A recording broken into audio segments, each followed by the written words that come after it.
சென்னை பசுமை வழி சாலை இல்லத்தில் எடப்பாடி பழனிசாமி தலைமையிலும் ஆலோசனை நடைபெற்று வருகிறது. இந்நிலையில் சென்னையில் அதிமுக முன்னாள் அமைச்சர் சி.வி. சண்முகம் தலைமையிலும் எம்எல்ஏக்கள் தனியே ஆலோசனை மேற்கொண்டு வருகின்றனர். அண்மை செய்தியாக பார்த்து வருகிறோம்.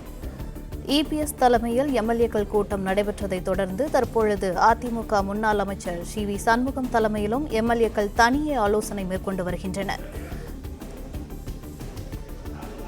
சென்னை எம்ஆர்சி நகரில் உள்ள சி.வி. சண்முகம் இல்லத்தில் ஆலோசனையானது நடைபெற்று வருகிறது. SP Velumani, C. Vijayabaskar, MR. Vijayabaskar, Lima rose உள்ளிட்ட 36 பேர் ஆலோசனையில் பங்கேற்றுள்ளதாக தகவல் வெளியாகியுள்ளது.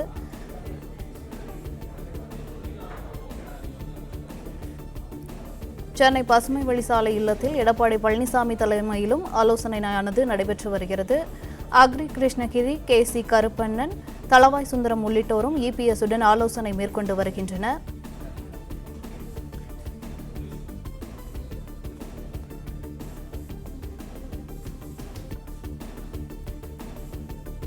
இதுகுறித்த கூடுதல் விவரங்களை எமது செய்தியாளர் மாணிக்கம் வழங்க கேட்கலாம். வணக்கம் மாணிக்கம், விவரங்கள். அதிமுகவில் இருவேறு ஆலோசனை நடைபெறக்கூடியதை நம்ம பார்க்கிறோம். அதிமுகவுடைய பொதுச்செயலர் எடப்பாடி பழனிசாமி தலைமையில் ஆலோசனை நடைபெற்றது அடுத்து தற்பொழுது சி.வி. சண்முகம் தலைமையில தனியே ஒரு ஆலோசனை நடைபெற்றிருக்கிறது. 36 அதிமுக எம்எல்ஏக்கள் பங்கேற்கப்பட்டிருப்பதாக தகவல் சொல்லப்பட்டிருக்கின்றன. SP Velumani, C. விஜயபாஸ்கர் உள்ளிட்டோரும் பங்கேற்றிருப்பதாக சொல்லப்பட்டிருக்கிறது. எம்.ஆர். விஜயபாஸ்கர், லீமா ரோஸ் உள்ளிட்டோரும் ஆலோசனை மேற்கொண்டிருப்பதாக சொல்லப்பட்டிருக்கின்றன. சென்னையில் அதிமுக முன்னாள் அமைச்சர் சி.வி. சண்முகம் தலைமையில எம்எல்ஏக்கள் தனியே ஆலோசனை நடத்தப்படக்கூடிய இந்த சூழல்ல இபிஎஸ் மற்றும் சிபிஎஸ் என தனித்தனியே இந்த ஆலோசனை நடைபெற்றிருக்கிறது. பசுமை வழிச்சாலை இல்லத்தில் எடப்பாடி பழனிசாமி தலைமையில ஒரு ஆலோசனை நடைபெற்றது. அதே பிறகு அங்கு அக்னி கிருஷ்ணமூர்த்தி, கே.சி. கருப்பண்ணன், தளவாய் சுந்தரம் உள்ளிட்டோர் இபிஎஸ் ஆலோசனை மேற்கொண்டிருக்கிறாங்க. அதே போன்று 36 அதிமுக எம்எல்ஏகளுடன் சி.வி. சண்முகம், வேலுமணி ஆலோசனை நடத்தும் நிலையில் இபிஎஸ் ஆலோசனை நடத்துகிறார். அதிமுகவுக்குள் என்ன நடக்கிறது என்பதை குறித்தான ஒரு தெளிவு இன்னும் வெளியாகவில்லை. அதிமுக பொதுச்செயலர் எடப்பாடி பழனிசாமி இவர் அனைவரையும் புதுச்சேரியில் நேரில் சென்று சந்தித்திருந்தார். அதற்கு பிறகாக இன்றைய தினம் தமிழ்நாடு சட்டமன்ற தேர்தலுடைய தேர்தல் முடிவுகள் வெளியாகி ஏறக்குறைய 5 நாட்களுக்கு பிறகாக எடப்பாடி பழனிசாமி அவர்கள் ஒரு வாழ்த்து ஒன்று போட்டிருந்தார். அந்த வாழ்த்து பதிவு என்பது தமிழகத்தில் புதிதாக அமையவிருக்கும் அரசுக்கு வாழ்த்துக்கள் என்று தெரிவித்திருந்தார். ஆட்சி அமைக்கக்கூடியவர்களுக்கு வாழ்த்துக்கள் என்று தெரிவித்திருந்தார். இதன் மூலமாக அதிமுக ஆட்சி அமைக்கும் என்ற ஒரு கருத்து உடையப்பட்டிருக்கிறது. அதிமுக திமுக கூட்டணி என்ற கருத்து உடைந்திருக்கிறது. இதன் மூலமாக தமிழக வெற்றிக் கழகம் ஆட்சி அமைப்பதற்கு அதிமுக எந்த ஒரு தடையும் விதிக்கவில்லை என்பது தெரிய வந்திருக்கிறது.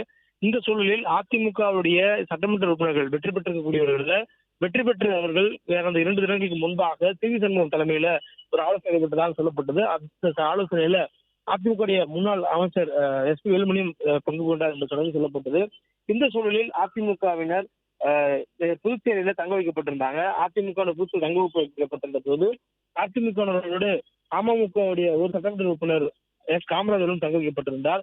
அவருடன் சேர்த்து மொத்தமாக அதிமுகவுடைய கூட்டணி கட்சி ஏற்பாளர்கள் அதிமுக அமமுக தங்க வைக்கப்பட்டிருக்கூடிய சூழலில் அதிமுக திமுக கூட்டணி என்ற பேச்சுவார்த்தை 2 நாட்களாக நடைபெற்ற சூழல்ல அந்த கூட்டணி என்ற கருத்து பரவி வந்த சூழல்ல தற்பொழுது அவர் ஆட்சி மற்றொரு அமைப்பார் அதற்கான வாழ்த்து தெரிவித்து விட்டார் என்ற சூழலில் அதிமுக சட்டமன்ற உறுப்பினர்கள் தனியாக ஒரு ஆலோசனை நடத்துவதை நாம் பார்க்க முடிகிறது.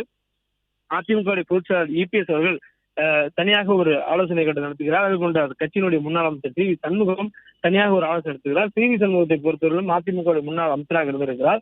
கடந்த 2021 சட்டமன்ற தேர்தலில் அவர் தன்னுடைய சட்டமன்ற உறுப்பினர் பதவியை இழந்தார். அவர் விழுப்புரம் தொகுதியில் போட்டியிட்டு தோல்வி சொல்லியிருந்தார். இந்த சூழலில் அதற்கு பிறகாக அவருக்கு அதிமுக தலைமை மாநிலவை ஒரு உறுப்பினர் ஆகுவதற்கான வாய்ப்பு வழங்கியிருந்தது.